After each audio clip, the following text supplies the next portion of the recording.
और देखिए दोस्तों, आज एक बहुत बड़ा वैकेंसी आया है बिहार सरकार की तरफ से, जिसकी आप घर बैठ कर के इंतजार कर रहे थे। मैं कहता हूं दोस्तों, बख्श देता है खुदा, जिसकी किस्मत खराब होती है वो हरगिज नहीं बख्शे जाते, जिसकी नीयत खराब होती है। आप जिस नीयत से, पर्पज से, उद्देश्य से आप मेहनत कर रहे थे, आज वो घड़ी आ गई है जिसका आप बेसब्री से इंतजार कर रहे थे। बिहार सरकार ने इससे पूर्व कभी भी इतनी बड़ी वैकेंसी की मुझे जानकारी के अनुसार नहीं की होगी, जो आपको बिहार कांस्टेबल से जुड़ा हुआ 21,000 प्लस में वैकेंसी आया है। मेरा पूरा विश्वास है कि इस वीडियो को देखने के बाद, इस वीडियो से जुड़ा हुआ जो भी चीज जानकारी मिलेगा, आगे आपके चयन प्रक्रिया के लिए काफी कारगर सिद्ध होगा। और मैं कहता हूं दोस्तों कि जो मेहनत से करते हैं उसका कभी व्यर्थ नहीं जाता है, और वो मेहनत की घड़ी आज बिहार सरकार ने बहुत बड़ी खुशखबरी के तौर पर हमें दी है। चलिए दोस्तों, बिना विलंब किए हुए उस विषय के बारे में जानते हैं। जिस वैकेंसी इतनी बड़ी आई है, उसमें चयन प्रक्रिया के लिए हमें क्या क्या चाहिए वो विस्तार पूर्वक हम समझते हैं, ताकि आपको चयन प्रक्रिया में किसी तरह का समस्या न हो और अपने चयन को अच्छे से पूरा कर सके। मेरा पूरा विश्वास है कि इस वीडियो को देखने के बाद आप काफी हर्षित महसूस कीजिएगा। जो मैं ऑथेंटिक जानकारी दे रहा हूँ, आप उसको जान करके आगे की चयन प्रक्रिया के लिए बेहतर तैयारी कीजिएगा। चलिए बिना विलंब करे आते हैं। देखिए दोस्तों, बिहार कांस्टेबल जो वैकेंसी है 2023 का, जिसका आप बेसब्री से इंतजार कर रहे थे, मुझसे भी अक्सर विद्यार्थीगण पूछते थे कि कब तक ये वैकेंसी आएगा। मेरे जो भी जानकारी थे मैं हमेशा बताते रहता था, और वो कारगर सिद्ध भी हुई कि मैंने बोला था कि अप्रैल लास्ट तक ले आपका कांस्टेबल की वैकेंसी आ जाएगी, और मुझे मेरा कहा हुआ सही साबित भी हुआ। तो दोस्तों, जिस मेहनत से आप तैयारी करें, तो उस मेहनत को आ गया है समय उसको दोगुना करने का। तो चलते हैं क्या है। तो देखिए दोस्तों, 21,391 वैकेंसी है, जिसमें से एक जो लगा हुआ उसमें आपका चयन में होगा, चाहे वो महिला हो, चाहे हमारी बहन हो, चाहे भाई हो, उसमें इसमें एक होगा ही होगा। मेरा पूरा विश्वास है, जिस मेहनत से मैं पढ़ाता हूँ या पढ़ता हूँ और जिस मेहनत से आप पढ़ रहे हो, मुझे पूरा विश्वास है इसमें चयन प्रक्रिया में, अंतिम प्रक्रिया में आपका चयन होगा। चलिए दोस्तों, मेल यानी पुरुष हमारे भाई लोगों के लिए कितना है, तो 13,488 पोस्ट है जिसमें आप लोग होंगे। एक फीमेल हो गया, हमारी बहन लोग जितनी है, तो 7,903 है आपका फीमेल लोगों के लिए, यानी महिलाओं के लिए 7,903 रिजर्व कोटा में हो गया। यानी अगर ये महिलाएं लोग ज्यादा अच्छा करती हैं तो इसमें भी आ सकते हैं, लेकिन ये 7,903 जो वैकेंसी है महिलाओं के लिए, ये आपका एनी हाउ उसको देना ही देना है, ठीक ना। चलिए, क्या है इसका प्रोसेस कि इसमें चयन कैसे होता है, क्या क्या चाहिए, क्या नहीं होता है। तो जो भी भ्रम जो हम लोग पाल के रखते हैं, ये नहीं होगा तो वो नहीं होगा, तो आज उसको खत्म करते हैं और अपनी तैयारी को बेहतर करते हैं। चलिए आते हैं क्या है। चलिए, उम्र सीमा पूछते हैं कि क्या मतलब कितना उम्र हो जाएगा कि इस फॉर्म को भर सकते हैं। तो दोस्तों याद रखिएगा, 18 से 25 के बीच में जो भी एज है, जिनका भी एज हो चुका है, वो इस फॉर्म को भरने के लिए सबसे पहले कारगर सिद्ध होंगे। यानी जिसका भी उम्र आपका 18 से 25 के बीच में, वो इस फॉर्म को भर सकते हैं।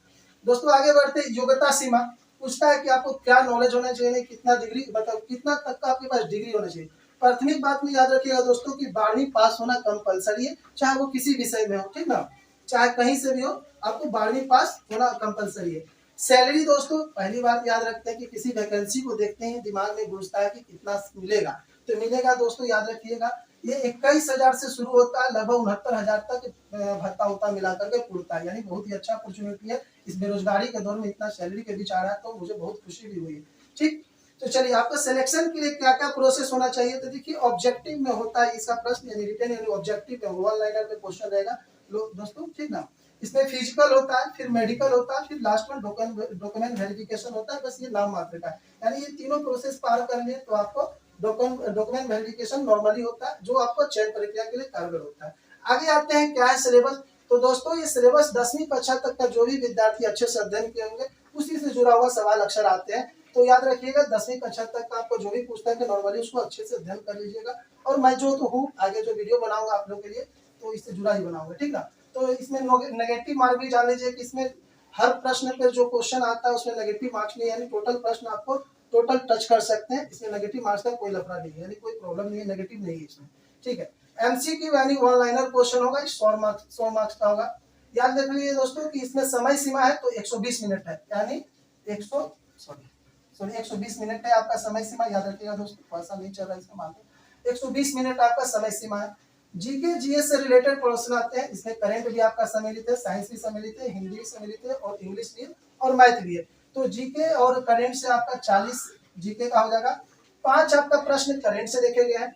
साइंस से आपका लगभग 30, ये बेटे साइंस का थोड़ा डिमांड है यार दोस्तों, याद रखिएगा, साइंस से आपका 30 प्रश्न रहेगा।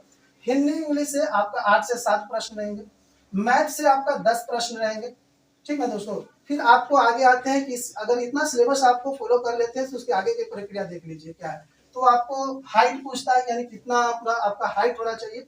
तो 165 सेंटीमीटर आपका जनरल वाले हो चाहे जो भी हो, आपका 165 सेंटीमीटर होना चाहिए। और बाकी आगे सरकार जो भी छूट दे आगे की प्रक्रिया में होगी तो मैं उसको बताऊंगा। यानी 165 सेंटीमीटर जिनका भी हाइट है तो वो इसको फॉर्म को भर सकते हैं। महिलाओं में हो जाएगी 155 सेंटीमीटर। लेकिन रिसेंट में आपको बिहार सरकार घोषणा की है कि EBC 1 या जो भी SC/ST जो महिलाएं हमारी बहन लोग हैं वो इसके नीचे वाले भी कर सकते हैं, वो सरकार के ऊपर डिपेंड। अभी तो घोषणा की है, आगे देखेंगे कि क्या होता है। यानी आपका 155 सेंटीमीटर महिलाओं को होना जरूरी है, ठीक ना। रनिंग का टाइमिंग देख लीजिए दोस्तों, इतना अगर हो जाता है तो आपको देख लीजिए उसका फिजिकल में क्या क्या चाहिए। तो आपका रनिंग पूछता है, तो रनिंग आपका 1600 मीटर यानी 1.6 किलोमीटर 6 मिनट में आपको पार करना कंपलसरी है, ठीक ना।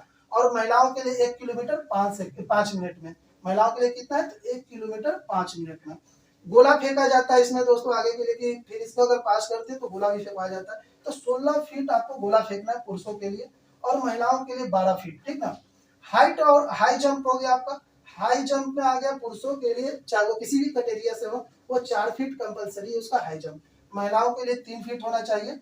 और चेस्ट में पूछता है पुरुषों के लिए 81 से 86 के बीच होना चाहिए, चाहे वो किसी कैटेगरी को। और विशेष छूट रहे तो सरकार आगे निर्धारित करेगी। तो दोस्तों मेरा पूरा विश्वास है इस वैकेंसी को देकर काफी प्रफुल्लित होंगे। और मेरा पूरा विश्वास है मेरे जो भी दोस्त, मेरे भाई बहन जो भी इस वीडियो को देख रहे होंगे, काफी हर्षित होकर अपनी ऊर्जा को दोगुना करेंगे और काफी इसमें चयन प्रक्रिया में अंतिम प्रक्रिया में शामिल होने का प्रयास करेंगे। मैं उन लोगों के साथ पहले भी जुड़ा हुआ था, और मैंने जो पहले से हमेशा कहता हूँ कि मेरा उद्देश्य आपको घाट तक पहुंचाने के लिए, आपको याददाश्त को आपकी चयन प्रक्रिया में आपको चयन करवाने के लिए। तो मैं दोस्तों उसी प्यार के बदौलत आपके बीच में मौजूद हुआ था।